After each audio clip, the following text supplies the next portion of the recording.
We are back for episode 102 of the Auld Triangle podcast. Andy Stevenson, Caoilte, Barra are here. The full band are back together.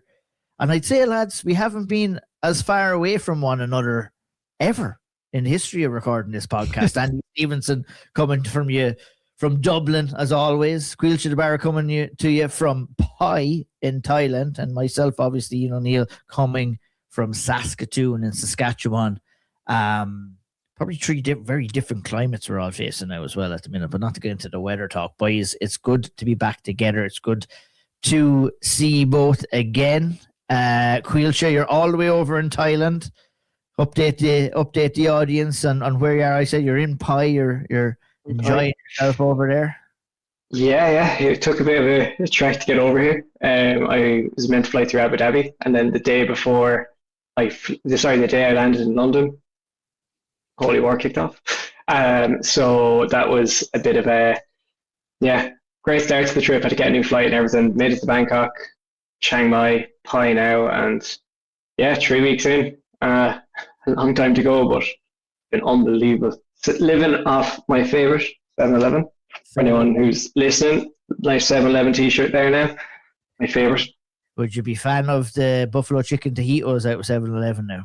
I'm vegetarian. Oh, sorry. Yeah. It's the cheese toasty. It's the cheese toasty. The cheese toasty. Tell you what. They're lethal. I'll stop eating them again.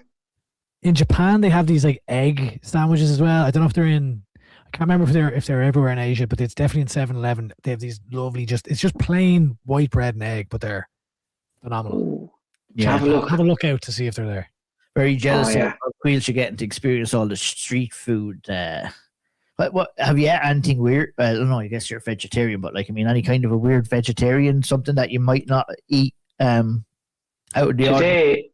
Today, I went into a place. No one spoke a word of English. They couldn't explain what anything was, but it was a vegetarian restaurant, so I was like, cool. And I went to a local fella, and I was like, what's good? And he just picked out 5 things, and they just threw it all together on a plate, and I ate it. Couldn't tell you what it was, but it was lovely. Probably one of the best things I've had here yet. But no, nothing really too. Chicken, goat. That's a lot of fish in there as well. Yeah. Caoilte goes over to Thailand to experience the life over there. Comes back a ravenous meat eater. Unknowns to himself. But I know I had some. I was over there. It was in 2020, 2021. I think the most extravagant thing I had was a bit of crocodile. They're mad for trying to putting scorpions in your face in some places. Yeah. Weird them now. They look odd. It's vegetarian for you, a scorpion, no? I think no. But they look interesting, but I don't think I touch it. I'd say it's supposed to be full of protein. What about you, Andy? You get anything extravagant over there in Thailand? What did I have? I was eating in Thailand, not so much. I probably tried the old scorpion at one point on Koh San Road. I've tried a lot of weird shit in my travels. In Vietnam, I remember eating this close your ears, Caoilte, this duck egg. It was basically like a duck fetus or something. We did the street food tour. Fermented duck fetus. Yeah, I know, it was a mad thing. They were I was the guinea pig on the tour trying it, and I did it. I had goat, I had guinea pig, I don't know, I had all sorts. Yeah, anything they gave me, I ate basically. Fair play to you. No, that was a step too far for me. Now I wouldn't be that experimental. But look at enough about Thailand and eating food and whatnot. We're here to talk some Irish mixed martial arts. All the big stories in Irish mixed martial arts over the last number of weeks. Lots of wins for Irish athletes across a lot of promotions. We'll break down a lot of those today. But we have to start with, I guess, the heavy hitting, biggest news story in Irish mixed martial arts right now, and that's Andy Stevenson's absolute undying hate of AI. I didn't know what was going on there. What's this? Where's this hate of AI come from, Andy? I mean, you're throwing shots here, you're throwing shots there, you're throwing shots everywhere at artificial intelligence. Someone's got to say it. Listen, if you are a promoter in Ireland and if you are using AI, I will come and I will find you. I will come to your gaff. I will uninstall the AI software, and together as a team, as an Irish MMA team, we will stop the AI overlords. It's a disgrace They're fucking shite. They look shite. That's what the worst thing is. They look terrible. So just Clan Wars, great graphic. Yes. No AI in that now. Didn't see any AI in that. I have it under good authority that Iúr will either be not using AI or will be using AI specifically to piss me off. But listen, nonetheless, if they do it, I'm just saying, Decky McAleenan, I'll come up to your gaff and I'll like have a conversation with you or something, and we'll see what happens. You know, Write a strongly worded Instagram story post, Andy. I think that's the best. Yeah. That's the best bet for that. They're terrible though. Like it's just come on, like just. I mean, it's in jest for the most part, but like they do look shit. I know. It was great. I was on your Instagram stories a couple of days in a row, and it was like throwing shots at AI. It was like, I've got to bring this up on the podcast. As I said to you, Ian, I've gotten bored of this Cage Warriors welterweight story. I've moved on to something else, and now it's AI. So we'll see. Who knows? It could be something else tomorrow. Could be. Well, you know, speaking of Cage Warriors, it's a perfect place to start. We had lots of Irish action at Cage Warriors 201. We had Rhys McKee in the commentary booth, which was great to see as well. His input over the 2 nights on the Unplugged show and the Manchester show. I think was it Manchester or maybe Newcastle, whatever, wherever it was, 201.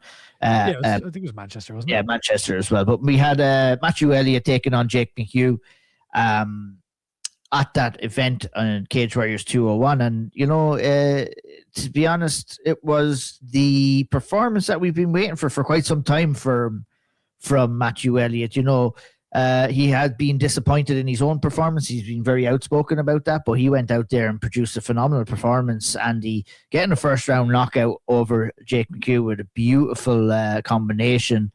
And, you know, all that work that he said he's been putting in after the fight, it really came onto fruition with an excellent performance, one of the best of his professional career. It was a real statement, wasn't it? Like we've seen Jake McHugh fight. We saw both lads fight on the Octagon reality series, the Ireland versus England. And like Jake McHugh, he's a solid fighter. I think he's fighting at a next gen, I believe.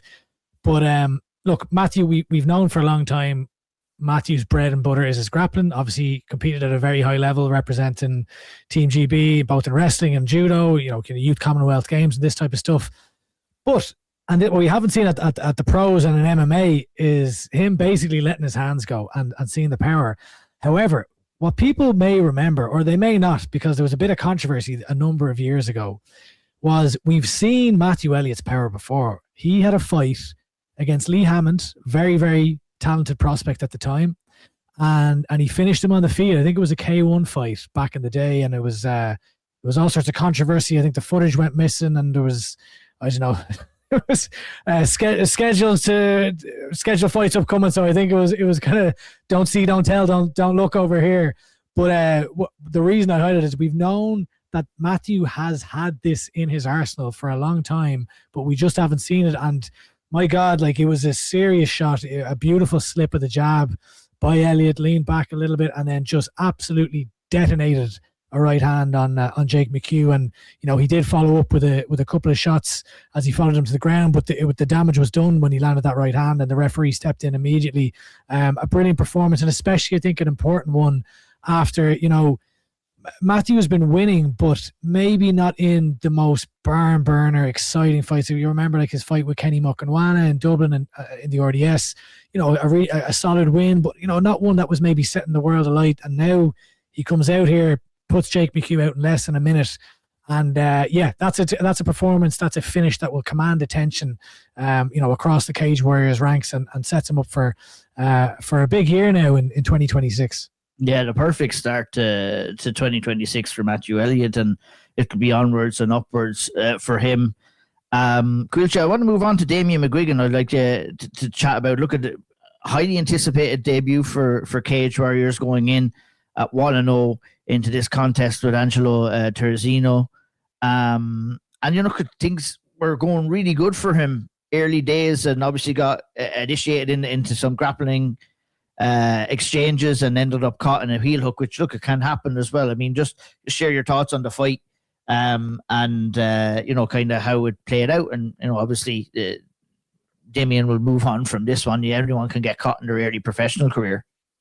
Yeah, I thought he looked unreal early on. Like, you know, that that highlight striking that he's always shown, and we've seen throughout his amateur career.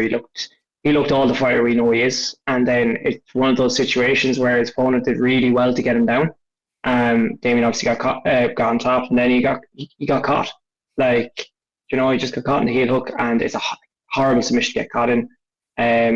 It's one of those that, look, it's just back to the drawing board, and he's young, so he's got all the potential in the world. It's just a case of, okay, go back. Where can you improve from this, and how not for it to happen again? And he's the type of guy that I reckon, you know, loads of potential. I'd say it'll bounce back quick enough. I'd say he'd be eager to get back in there as soon as possible. But early on, looked incredible at the kicks, striking's top tier, and then these things happen in the sport.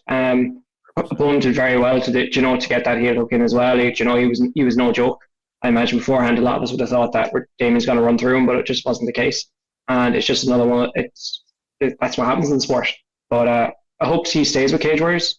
I thought he would go to PFL when I saw the card announced, but hope he stays in Cage Warriors and gets built up there. There's some really good fights for him inside that under the Cage Warriors banner. Yeah, I would agree. I hope that he does. I don't think there was any inclination that he was going to leave there. I think Terenzino did very well, actually. I think in that initial grappling exchange when he fell down to secure Damien's leg, and Damien was defending well, Andy, for quite some time. But Terenzino did well, like I said, to maintain that control and, maybe a little bit more urgency to stand up from Damien. Might have seen him getting out of full trouble there, but he was in control and on the top, landing some good shots as well. It was just on that exit there as well where he got caught, and that's it. You just get caught sometimes, and it's happened to fighters in the past. It'll happen to fighters in the future too. It's not, it'll be obviously disappointing, and it was devastating. You could see the devastation on Damien's face, but you know what? That loss is out of the way now. You dust yourself off, you get yourself prepared, you go back in there, and you show everybody what you can do. I think that's the best way to go, Andy, isn't it? Definitely, and it's a weird one because I came away after watching Damien McGuigan lose in the first round via submission, and I thought he looked absolutely brilliant. I thought he looked so fluid, so crisp on the feet. I thought he was winning every exchange. As you said, he was doing well, on the ground, but he just made maybe an error here. You could kind of hear Pat McAllister pleading with him, yelling at him, hide the heel. And maybe, he just kind of maybe got a little bit too comfortable and didn't quite see the danger that was coming towards him from Terenzio. But look, that's a learning.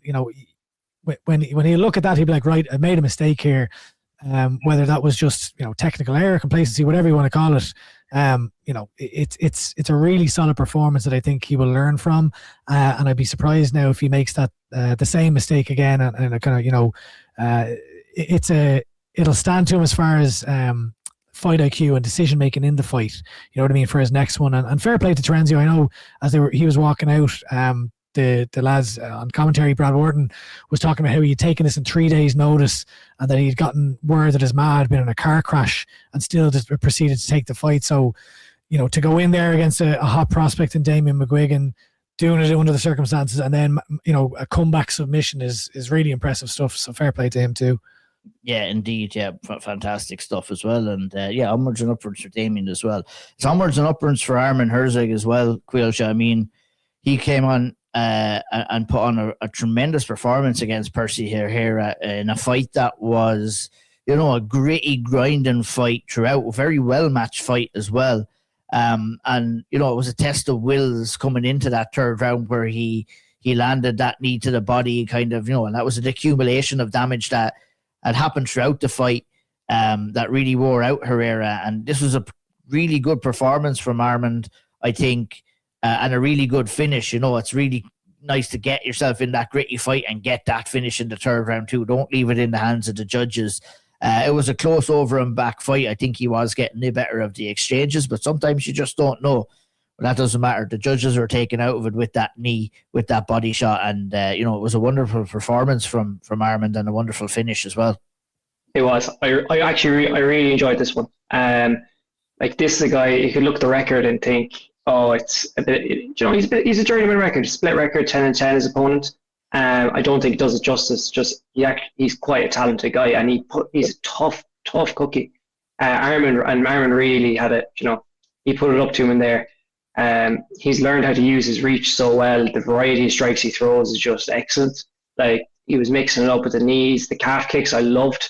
Nice long rangy punches as well, but he still mixed it up. Like, you saw him early, like you said, he accumulated that damage. When he could easily jab away to the head, but he was moving down and throwing shots to the body too, and he was just really racking up shots to the body and just wearing his opponent down.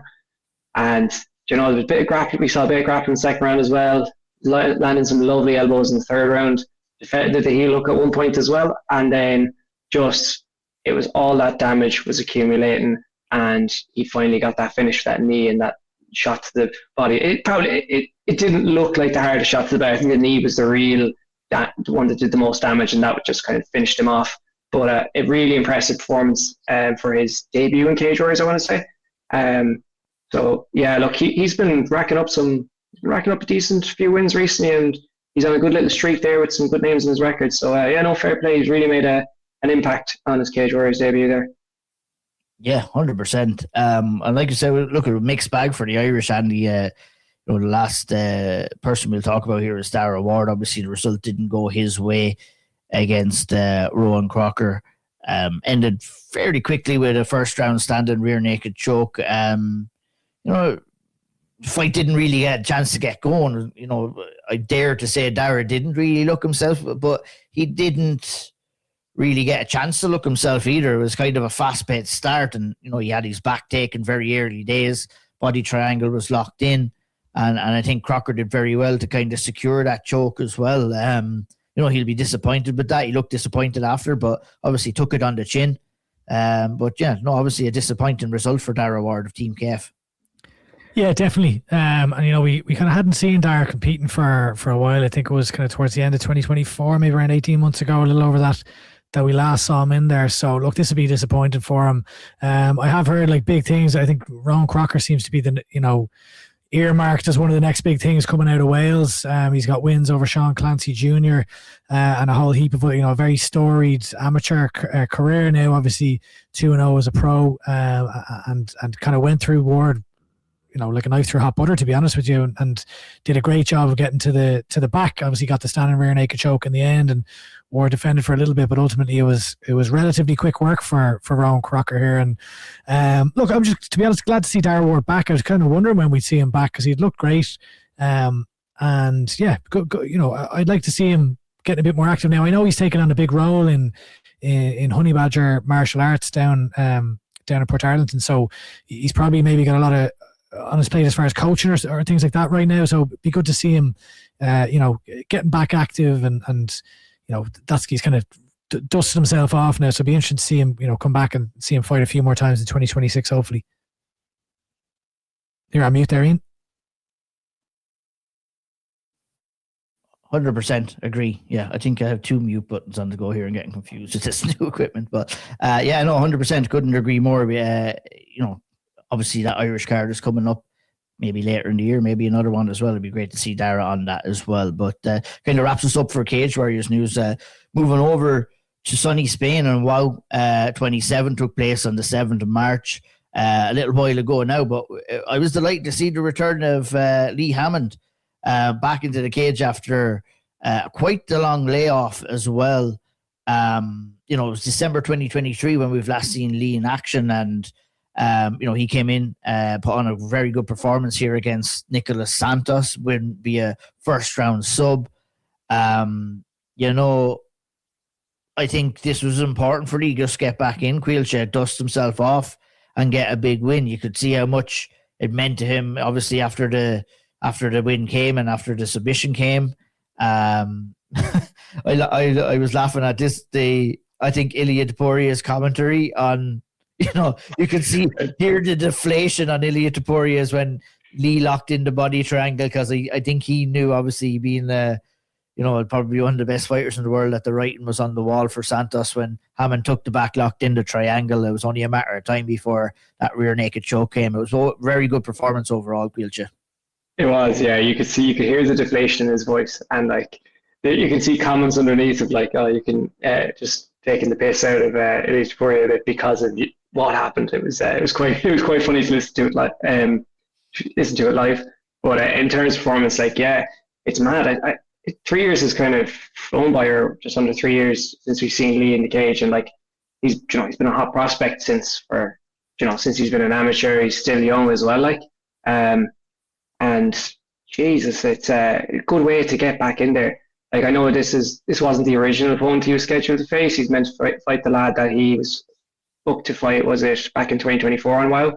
And then this lad stepped in 4-2, young, only like, he looked very young. He's only, what, 18 or something?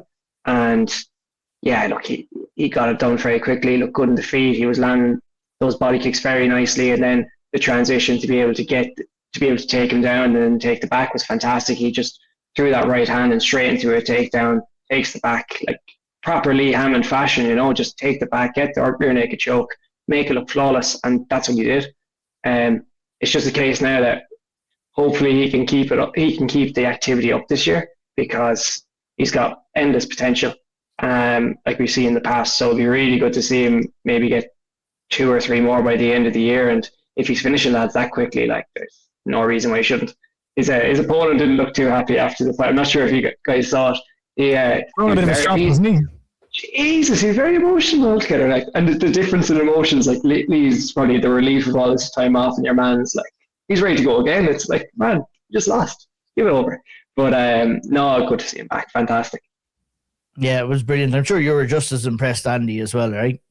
Yeah, well, absolutely. I think what was most noticeable for me, like, was as Lee was walking out, he just had so much energy, and like, he seemed to be buzzing as he was walking out. He was feeding off the crowd as he gets into the cage, a big smile on his face. And I don't think I've ever seen Lee Hammond like that. Like, you could see, like, it was as if it's this massive release that he was finally back. And like, I know, like, Lee in his career thus far, like, he's kind of had, maybe a streak of fights and then a bit of time off, and then he'd come back and then a bit of time off again. And I know he was dealing, it'd be interesting to chat with him, actually, because I know he's been dealing with a lot of injuries over the last couple of years. So as you mentioned, like, 2.5 years, that's a long time to be off, and to be back, to look how confident and happy as he did, and then to go in there and, okay, the guy's only 18, but still 4-2 already as a professional.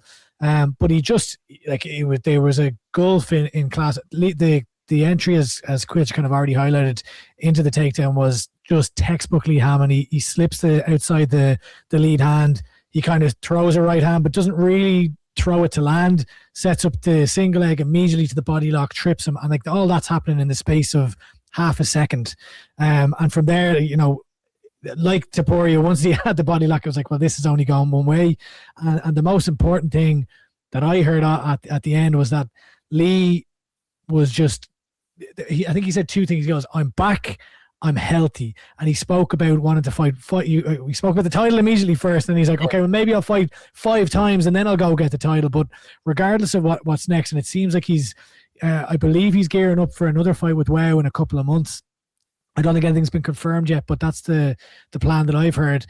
I just want to see him back in there, and I would love to see Lee get, okay, maybe not, it might not be 5 fights, we're already in March, but like, geez, if he could get even three fights this year, that'd be brilliant, because he's 29 years old now. He's always had bags of talent, but he just needs the consistency, and he needs to get on a bit of a streak now to make his mark. And we've already seen him on the Ultimate Fighter, of course, and he looked great on the Ultimate Fighter until he suffered that sub loss.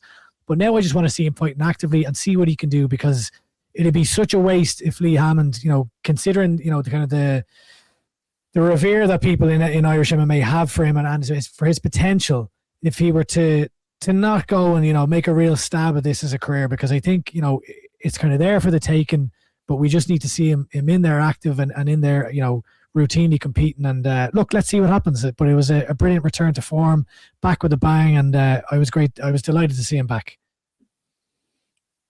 Yeah, it was brilliant to see him back for sure. And yeah, it'd be interesting to see if he can get a couple of fights and a couple of wins there, and wow, it'd be interesting to see what's next for him. You would imagine this year kind of getting back on the horse, getting the fights under his belt. You'd like to see him go to one of the big dogs, I think. Whether it be the end of this year or the start of next year too. I think the timing would be perfect for that as well. So no, it was fantastic to see him back. It was a great win. back doing what he does best. And, I think, he'll obviously be very delighted and looking forward to his next one too, as are we. Let's talk about Denis Frimpong for a little bit, Caoilte. Look, it went in there and put on another great performance as well against Thomas Signac at Octagon 85. Back in there again after obviously his last defeat, and this was another good win for him. Obviously had, a close first round here, but went out, and I think he broke his hand at the end of the first round or in the second round, but still was able to grit it out and get the win here over a very game opponent. And, the win by unanimous decision here puts him right back in the mix, for a title shot or in, number one contention shot in the Octagon lightweight division. And, obviously with the broken hand and stuff, it might be difficult for him to get a fight pretty soon, but definitely picking up that win will do him the world of favours there, won't it?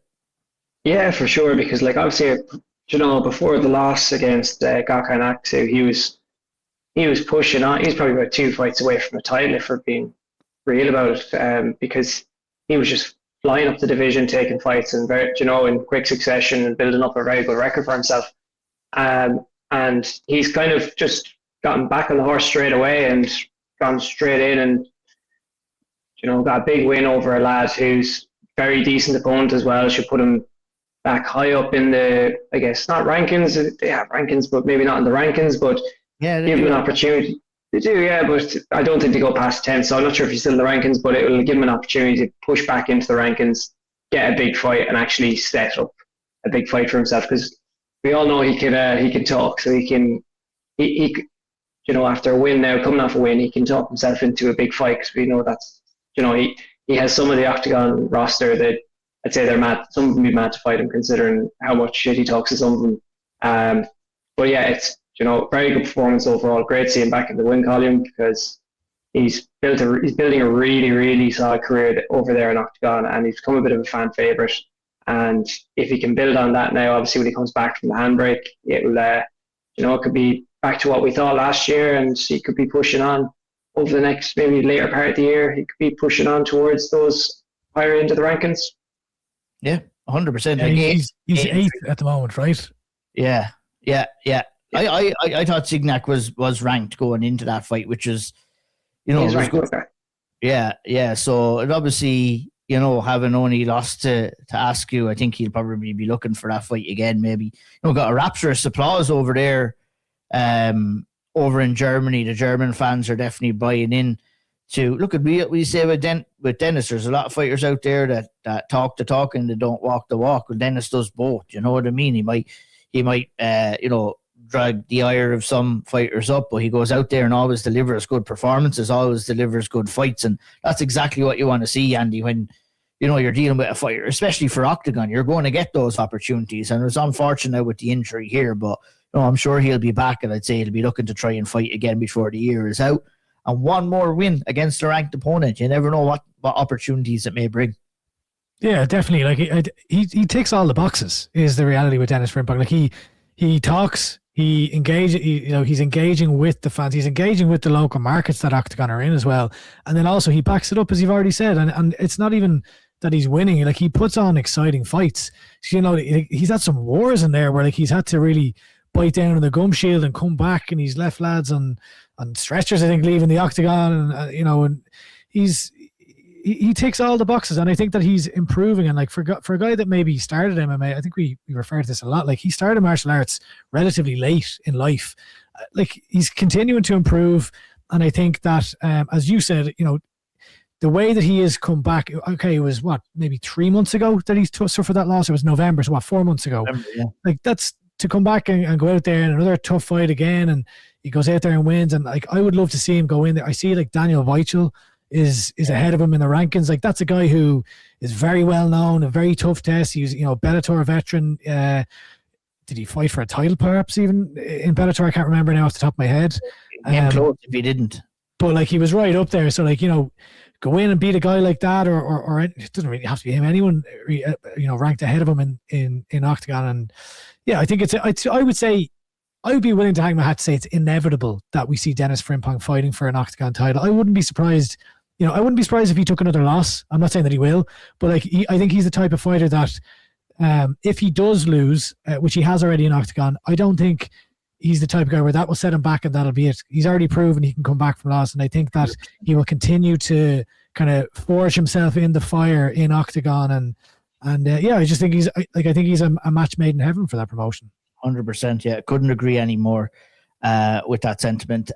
Moving on, Andy, I'll stick with you. Omar Tugarev, obviously, first fight outside of Octagon, fought this weekend against Bruno Teixeira in Immen Fight Club. It was over in Finland in the main event, and picked up a good win. Picked up a really good win there as well. So obviously the disappointment of losing to O'Meal Brown, who, which I mean, obviously, Andy, that loss has definitely aged very well. You see what O'Meal was going in there and doing, and Omar gave him all that he could handle in that fight too. It's good and important for Omar to kind of get back in and get into the win column too. I think what you said there is very important, because I think what I saw personally in that fight with O'Meal Brown was, okay, yes, he lost because of what was happening physically in the cage, but I don't think how do I phrase this? I think there was a mental aspect there as well, in addition to the physical. The demeanor and the energy that he was kind of exhibiting, and maybe that was just because he was tired, and maybe that's because O'Meal Brown was draining him, but he just looked way off in that fight. So what I was interested to see here was, how does he come back from a situation like that, where you've lost your title in just a kind of a bit of a bizarre performance? And I think the main thing was getting back in there relatively quickly after that loss, and getting back to winning ways, and he did both those things. So it was kind of like a textbook Tugarev performance. I thought he looked good on the feet. He was taken, or his opponent Teixeira, I believe, is a jiu-jitsu black belt. He was looking for the takedowns early, and Tugarev was very aggressive against the cage. We know, landing a lot of elbows anytime that his opponent was trying to grapple with him. He was damaging him, and he took him down a number of times throughout the fight. Landed shots from, controlled the fight a lot, especially in rounds 2 and 3 in half guard, but he was landing shots as well, landing elbows, landing punches, looked good on the feet. To be honest, they didn't really strike all that much in this fight, and then eventually in the third round, Tugarev kind of got to the crucifix position, and from there, that was really it. He stopped the fight in the third. So look, this was, I think, about just getting back. I'll be interested to see what happens next. I didn't know much about this Teixeira guy. He was 3-3 coming in, but he looked tricky enough, especially in the grappling department. But I'm interested to see what happens next with Omar. I know he was kind of outspoken recently around Cage Warriors pay and things like this, so I don't know if that relationship is dead or what. I don't know. But obviously, former Cage Warriors champion here. And, we've seen, I'm sure we'll talk about later on, with his teammate Norman Shaban, or maybe we'll talk more about on the next episode when we start looking at PFL Belfast. He is now gone over there, so it'll be interesting to see what move Omar makes, whether it be back to Cage Warriors or looking at the likes of a PFL, or maybe it's, the likes of these types of cards, obviously getting to main event here in front of a hometown crowd in Finland or on home soil. So, be interesting. We were lumping bags of praise on this guy as like an absolute phenom. The pace and the time that the lack of time, I suppose, that it took him to rise when he went pro.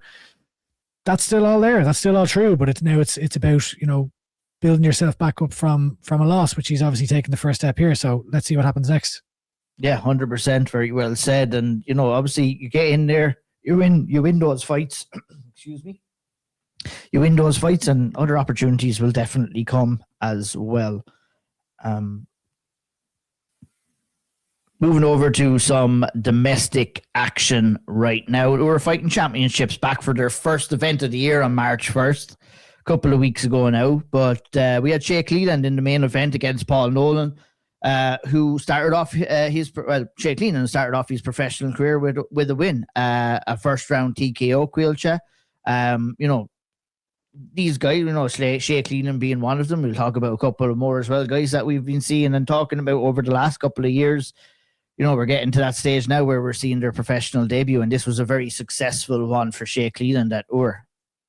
It was, yeah, and we also potentially had as an amateur a couple of split decisions that could have gone his way, and he had some really good performances as an amateur. But this is one they fought as amateurs, but it didn't really get a defining result. It was one that ended in no contest from I think 3 years ago or so, 2023. So if they got to run it back as pros, and yeah, what a performance from Shea Cleland. He looked really comfortable in there. Is the first thing I noticed. Like, he looked really comfortable on the feet. He was switching his stances a little bit, moving really, really well. He's picking his shots quite well. So he was landing those knees to the body really well as well. Defending the takedown from Nolan and then getting himself on top. He was unloading a bit at one point, and then the elbow over the top landed as well, and then to the ground and pound from there. And just quite a flawless performance, really.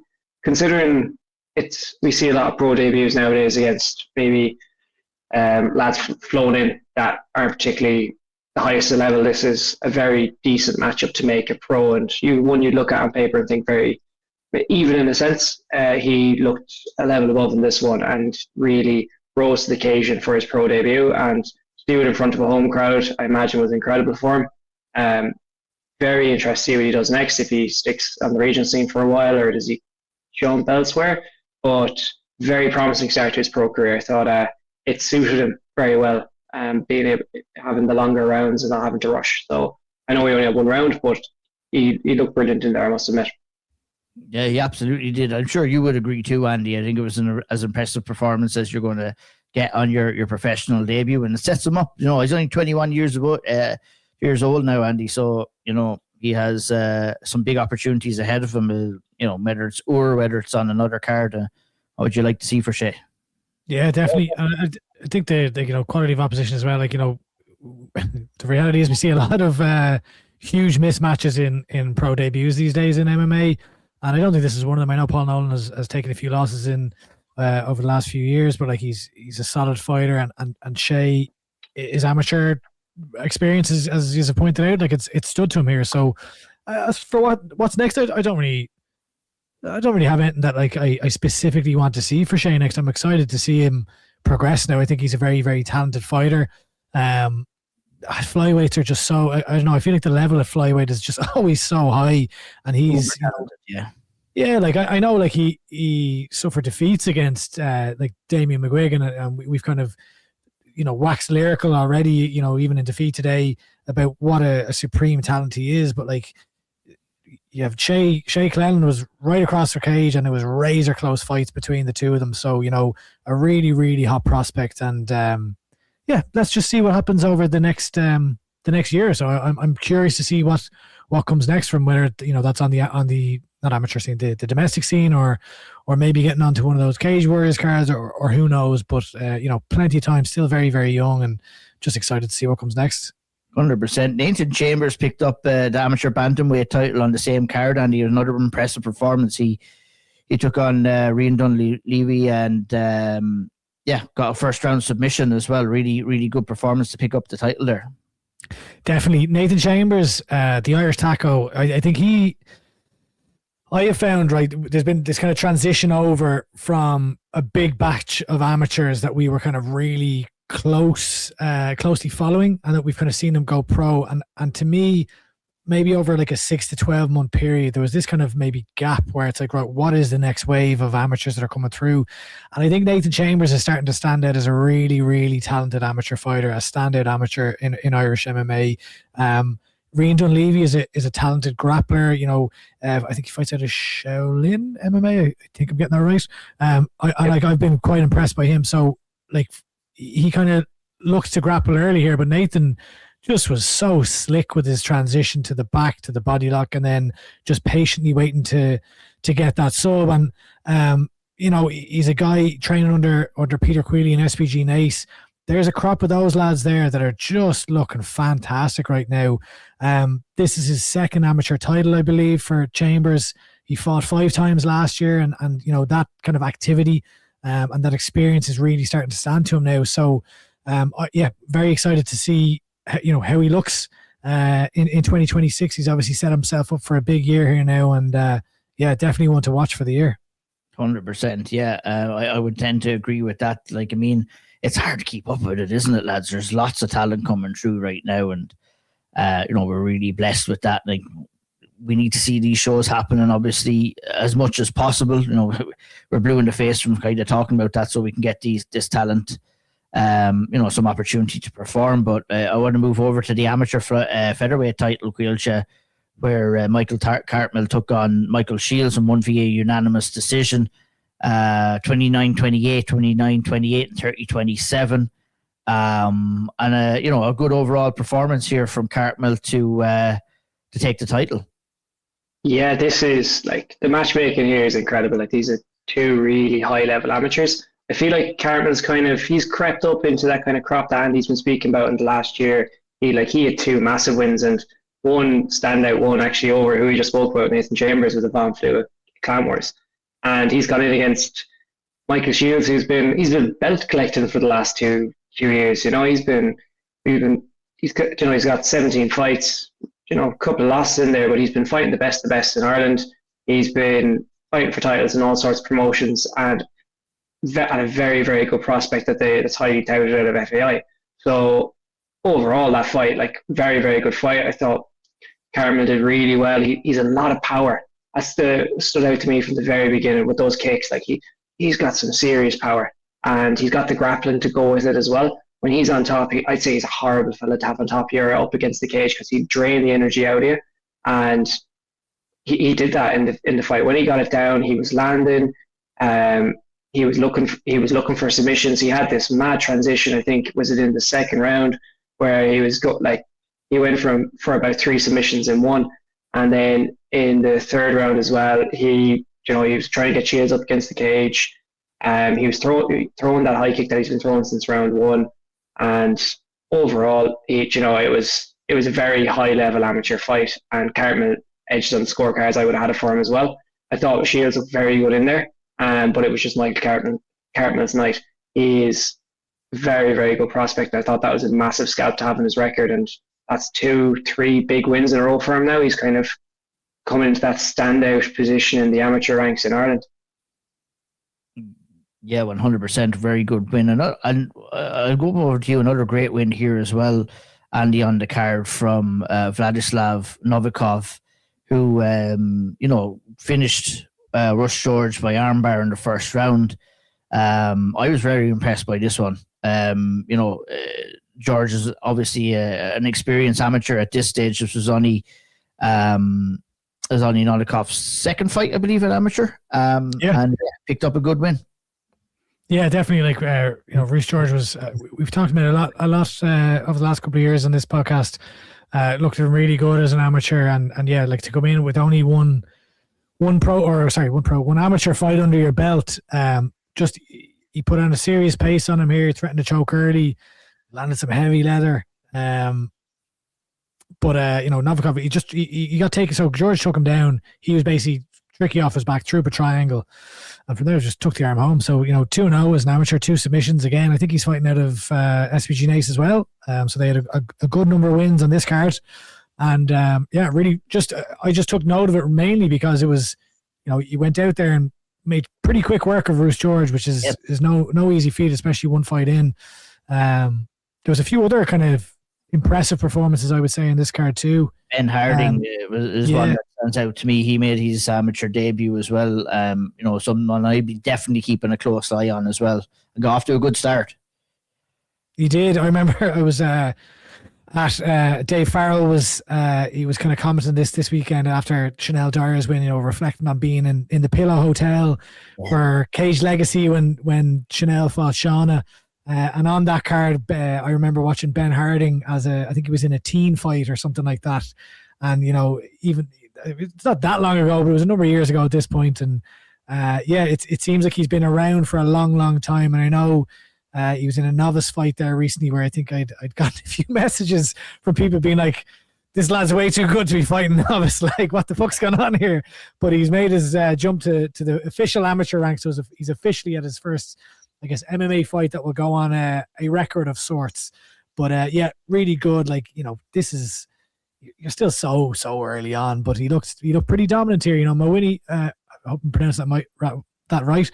Mawini, he looked good as well, but with 30-27 on all 3 scorecards, and rightly so for Ben Harding. Yeah, very impressive. Couple of other good performances there as well, Andy, on that card. Yeah, so there was a quick submission from Owen Hennessy. This was a frenetic pace. This fight, 34 seconds is all it took for him to take home the win. There was another big finish from Prince. I'm going to hopefully pronounce it right. Bollocks.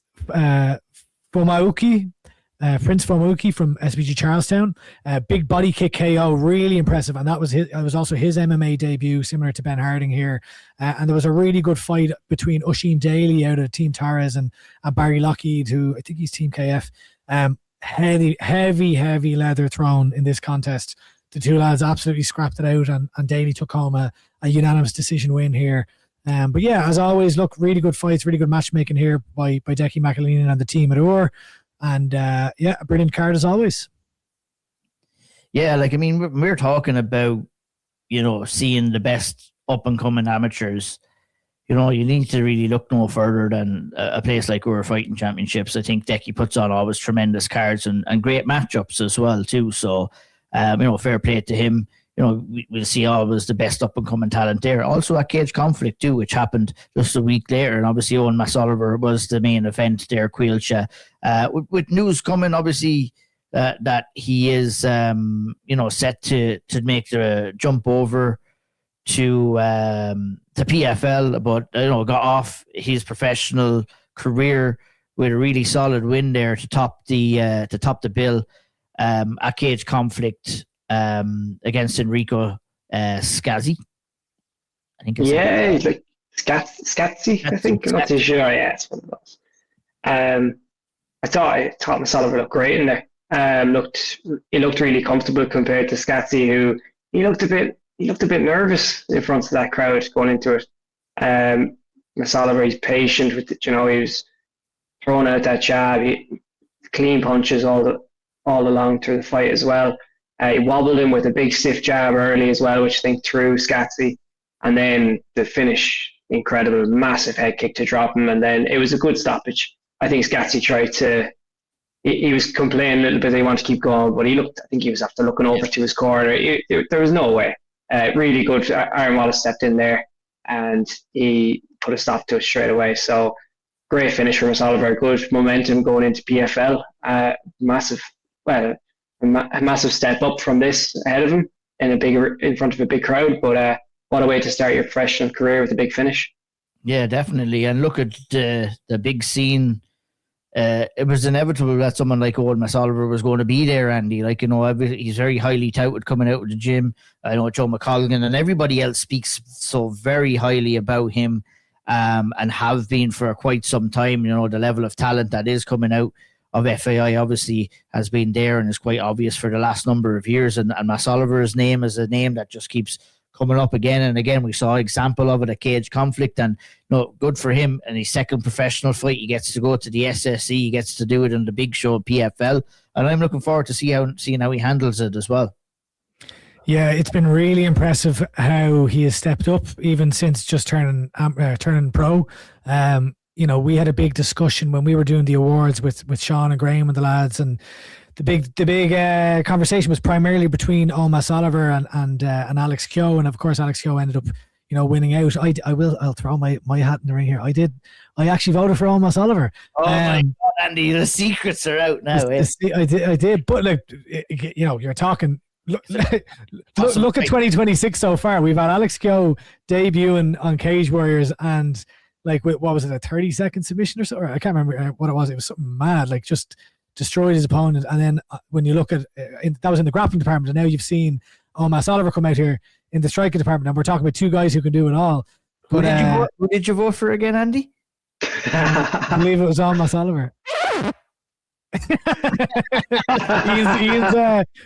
Stay tuned for increased production value in the triangle. I was trying to use one of those sound effects. I missed the boat the first time, but yeah. No, sorry, please continue. You're spot on though. Yeah. But I think Joe McColgan on commentary, he described him as he's one of the most accurate people he's ever seen fight in MMA, and Joe's obviously a teammate as well. So, whenever you hear these things, you kind of have to take it with a pinch of salt. But then you watch the fight and it's like, I don't think he missed a single shot.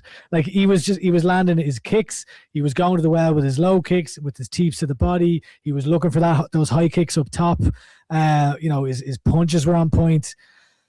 And he was just putting it on this guy. And as Caoilte said, when he'd heard him, he dropped him already. He sat him down with a jab, if I remember, earlier on, and then he finished it up. Obviously, finishes him with the high kick. And look, a brilliant stoppage by Aaron Wallace, as Caoilte has already mentioned. This guy, it was a bit of maybe saving face, where you're looking at your corner, you're not getting up, and then when the ref comes in and stops the fight, all of a sudden it's like, oh, hang on, I was fine. It's like, well, you weren't. So look, Matt Oliver is a blue chip prospect, as the Yanks would say. And that fight with Shane Mullen coming up, that's a great fight. Shane Mullen's no pushover. We got FAI versus SBG in the SSC arena. This is kind of a continuation, I would say, of Corey McLaughlin and Nahum Wedi. So we've now got Matt Oliver I believe Shane Mullen's a cornerman or coach of Nahum Wedi. Of course, Matt Oliver training with Corey McLaughlin. So the storyline continues. WWE style. Yeah, already, yeah, for sure, yeah. Caoilte, Senan Coakley obviously made his professional debut as well in the welterweight division at Cage Conflict. And it was a performance that was very noteworthy. It was a unanimous decision win over James Wamsley. A good fight, a good performance. And this was like a wild one. It was a brawl, and two guys went over and back. It was, a Team O'Neill-esque, absolute, phenomenal, gritty, brilliant, one of the fights of the year so far. Honestly, I don't know how to break this one down outside of just absolute brawl. It's a difficult one to break down. What a fight. Just what a fight. I know we've given Cage Conflict a bit of shit before over some, make a joke here and there about some matchmaking when it comes to pro debuts. But my God, this one they hit the nail on the head. It delivered in every sense. Entertainment, it had everything from striking to grappling, went the distance, and it takes two to tango. My God, the two of them went to war in there. Wat Walmsley is he's a wild man, is the only thing I can say about him. One of the most unorthodox fighters, and he's a big boy as well. I imagine for Senan it was probably a nightmare to go against him, especially in that first round, trying to get the read on him, because when someone's coming at you throwing all sorts, trying to get that read would be very difficult. And then from the second round, Senan did start landing a lot more shots. It was Senan obviously who got the victory. He was put in some dangerous positions throughout that fight and took a bit of damage, but it's a fight that's going to stand to him throughout his career. But to highlight some stuff Senan did, the technique is the thing that stands out the most when you watch him. Like his technique and striking, with how he selects his shots, how accurate he is.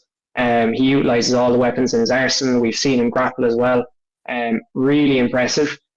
He probably could have nearly backed away at times and just try and pick his opponent off a little bit, despite how chaotic his opponent was. But he got into it. He had a real fight with this man. It was fantastic.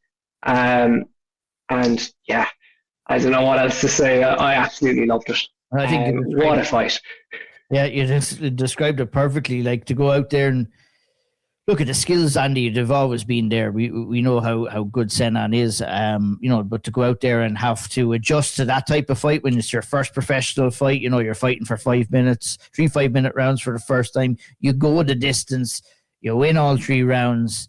You answer a lot of questions about yourself there as well, right? So I think, the madness of this fight was enjoyable for us to watch. I don't think Senan will probably want to be involved in too many of them all too often, but still the way he handled it and the way he got the win was mighty impressive, and that in-cage experience is going to be so vital for him as he progresses through his professional career.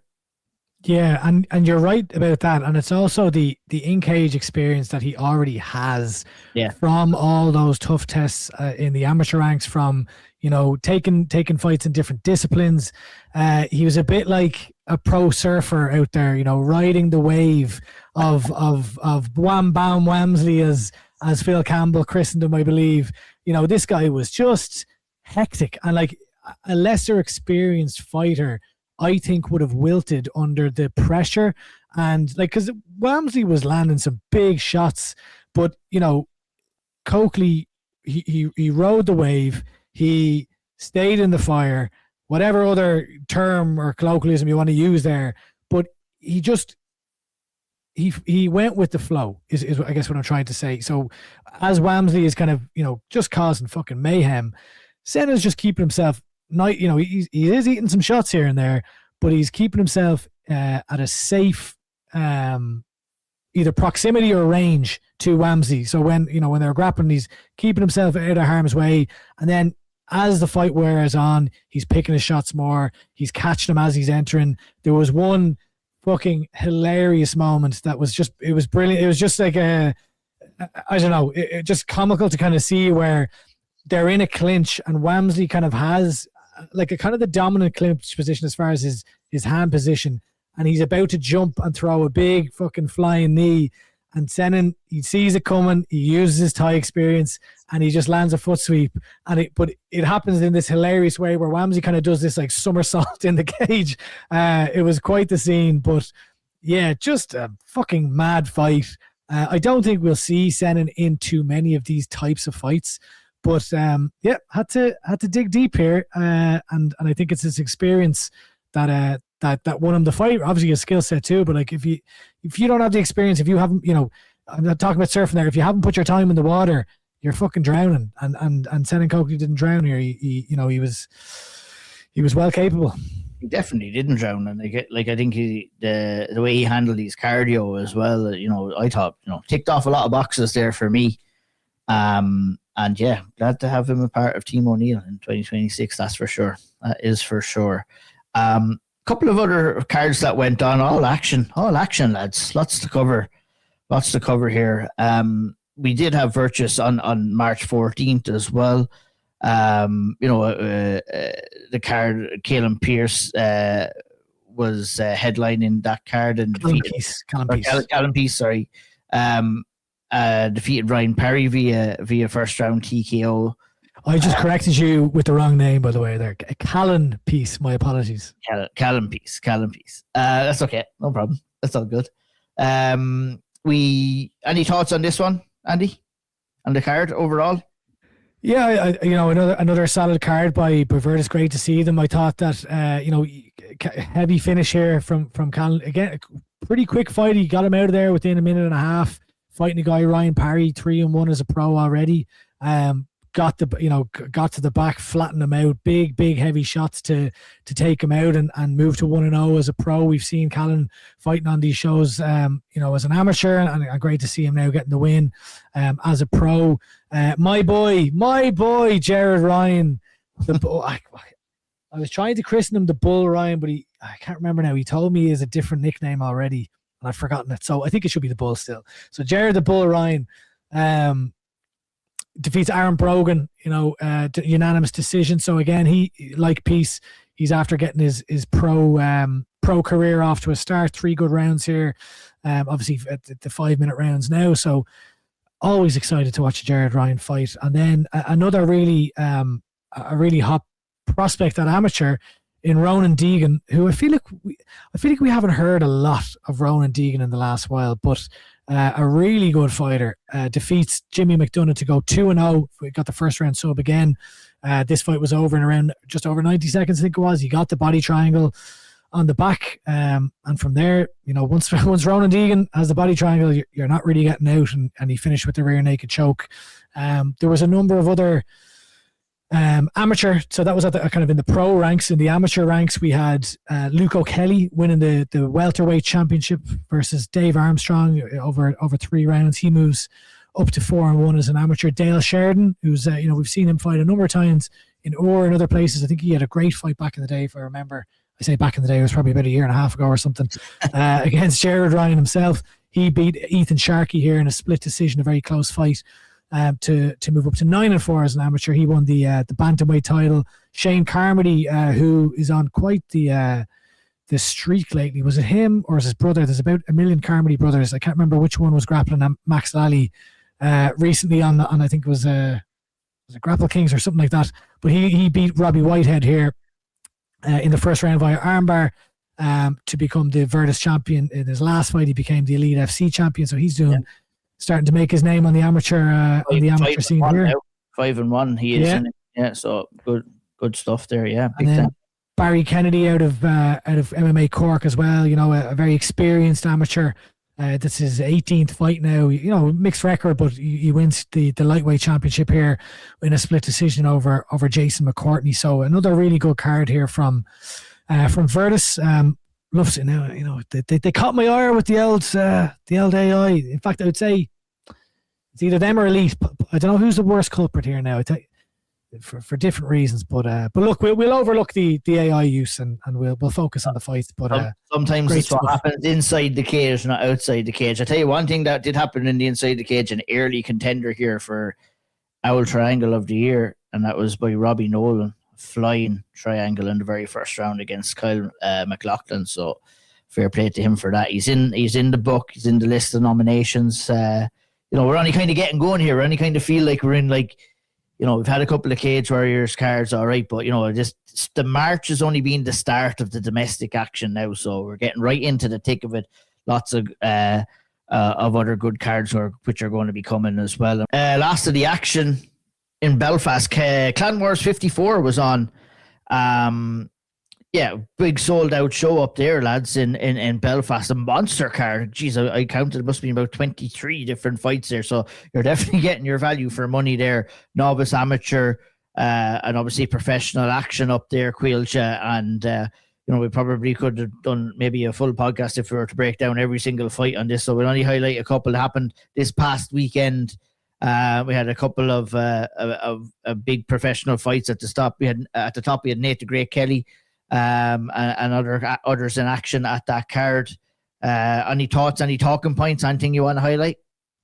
Yeah, to be honest, the card placements, I'm not too sure how it worked, even from looking at the actual from the graphic. It's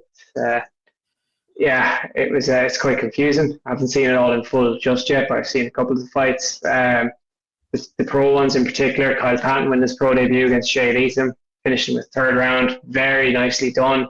The follow up the strikes after he landed, I think it was a liver kick or something, was lovely finish and a massive start to his pro career.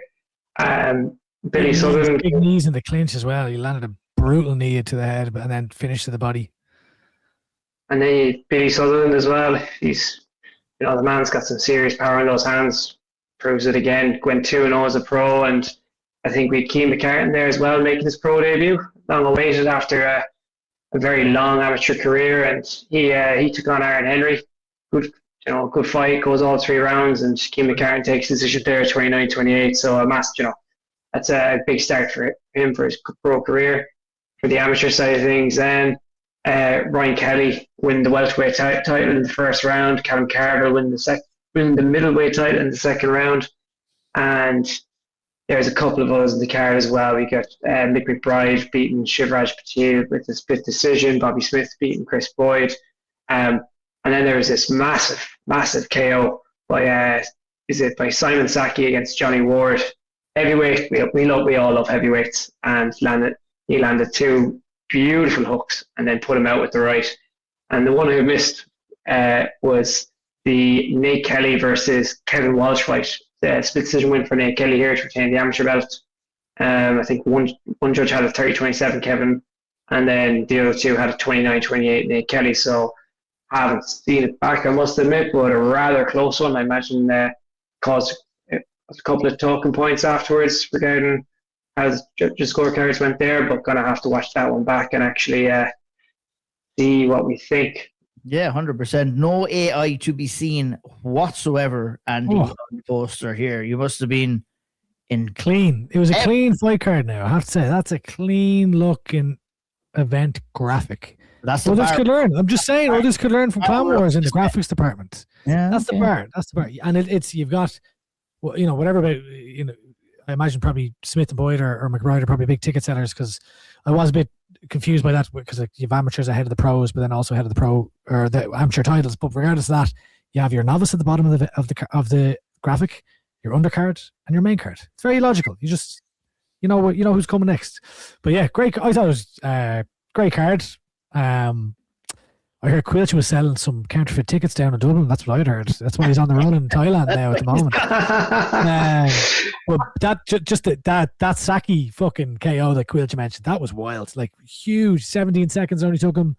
Big shots. Carvel as well. Like he, Lucas, however you say his name, Pacek. He'd been grappling in the first round and like he landed some bombs with his hands here where, kind of forcing Pacek to just drop his hands and basically put him out on the feet standing.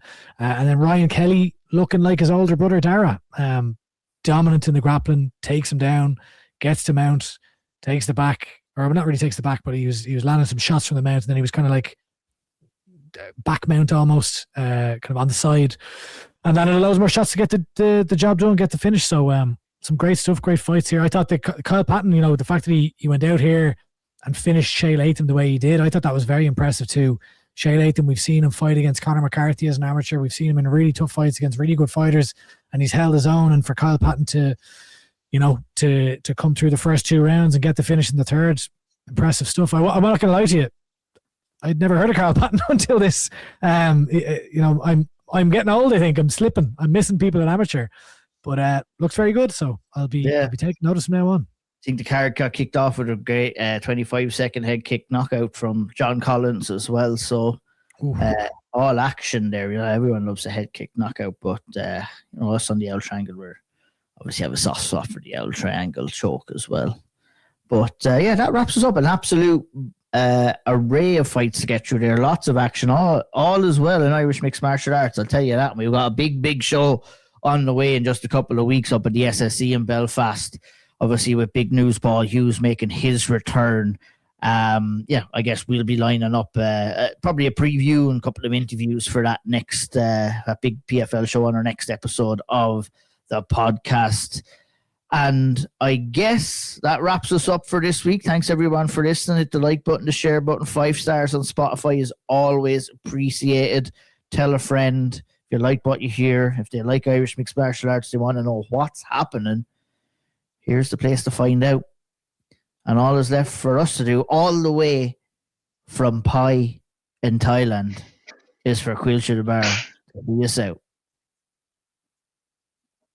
Gurmina Markov, August Longafall.